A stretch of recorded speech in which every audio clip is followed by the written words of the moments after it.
Assalamualaikum warahmatullahi wabarakatuh. Saya Diva Syarani ingin menjelaskan sedikit tentang statistika dasar. Apa bedanya statistik dan statistika itu? Statistik merupakan sekumpulan data bilangan maupun non-bilangan yang disusun pada sebuah tabel atau diagram.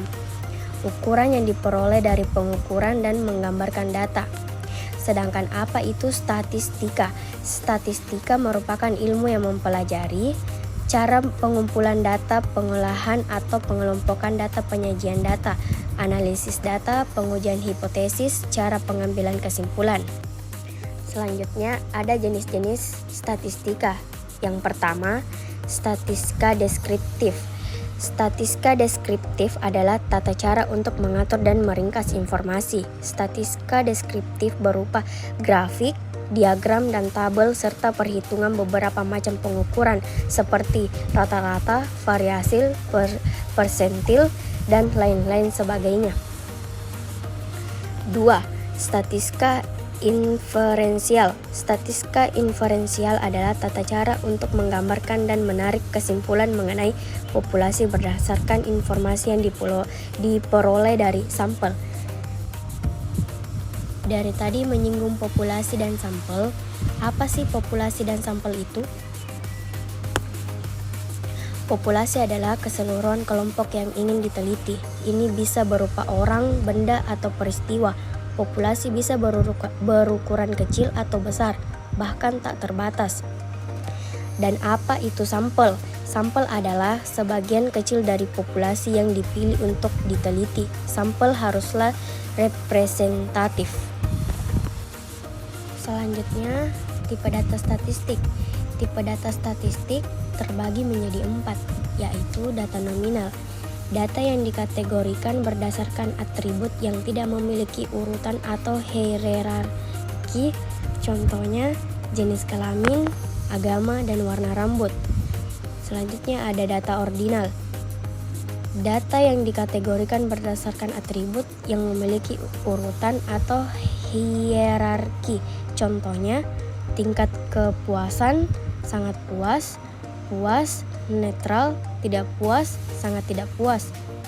Dan data interval, data kuantitatif yang memiliki urutan dan interval yang sama antara kategori, contohnya suhu, nilai tes.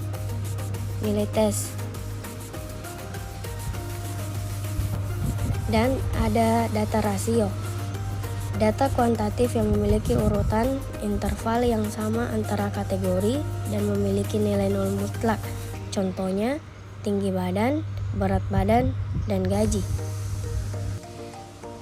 Klasifikasi jenis data berdasarkan sifat, kualitatif, kuantitatif, berdasarkan sumbernya, primer, sekunder, berdasarkan cara memperoleh, sensus, sampling, berdasarkan pengumpulan, waktu pengumpulan, cross section, time series.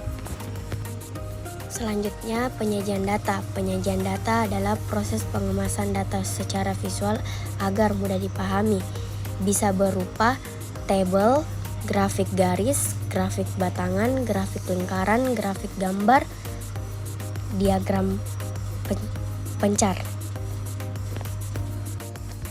Selanjutnya, distribusi frekuensi. Yang pertama, definisi. Pengelompokan data menjadi tabulasi data dengan memakai kelas-kelas data dan dikaitkan dengan masing-masing frekuensinya. Tujuan dari pembuatan tabel frekuensi adalah untuk mengatur data mentah atau belum dikelompokkan ke dalam bentuk yang rapi tanpa mengurangi inti informasi yang ada. Selanjutnya, interval kelas. Interval kelas adalah selisih antara tepi atas dan tepi bawah dari suatu kelas, tetapi bukan selisih antara batas atas kelas dengan batas bawah kelas. Tepi bawah kelas diperoleh dengan mengurangkan setengah kali satuan terkecil terhadap batas bawah kelas, sementara tepi atas kelas diperoleh dengan menambahkan setengah kali satuan terkecil terhadap batas atas kelas.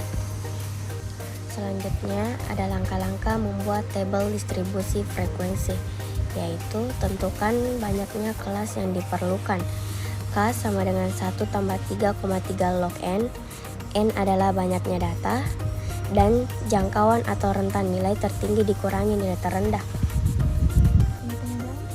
3. Bagilah rentang data dengan banyaknya kelas untuk menentukan panjang kelas. P sama dengan R per K. Keempat, tentukan ujung bawah kelas pertama. Pilih data yang paling kecil atau kurang dari yang paling kecil. 5. Tentukan batas bawah kelas pertama. PB sama dengan UB min 1/2 satuan pengukuran terkecil. Keenam, tentukan batas atas kelas pertama. BA sama dengan BB tambah P. 7. Tentukan ujung atas kelas pertama. A sama dengan BA min 1/2 satuan pengukuran terkecil. 8. Daftarkan semua ujung dengan cara menambahkan panjang kelas pada ujung kelas sebelumnya. 9. Tentukan frekuensi bagi masing-masing kelas dengan menggunakan turus atau teli.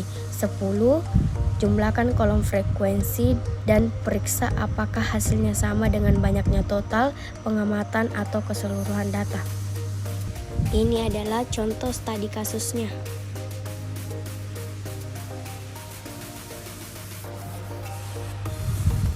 Selanjutnya, pemusatan data mean atau rata-rata. Mean aritmatika dari n data tunggal berfrekuensi yaitu x1, x2, x3 sampai xn dengan frekuensi f1, f2, f3 sampai dengan fn disebut mean aritmatika terbobot. Ini adalah rumusnya.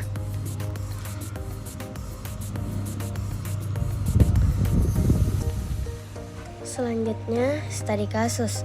X bar 70x5 tambah 69x6 tambah 45x3 tambah 80x1 tambah 56x1 per 5 tambah 6 tambah 3 tambah 1 tambah 1 sama dengan 1035 per 16 sama dengan 64,6. Itulah tadi penjelasan singkat saya mengenai statistika dasar. Lebih dan kurangnya mohon dimaafkan. Wabillahi taufik wal hidayah. Wassalamualaikum warahmatullahi wabarakatuh.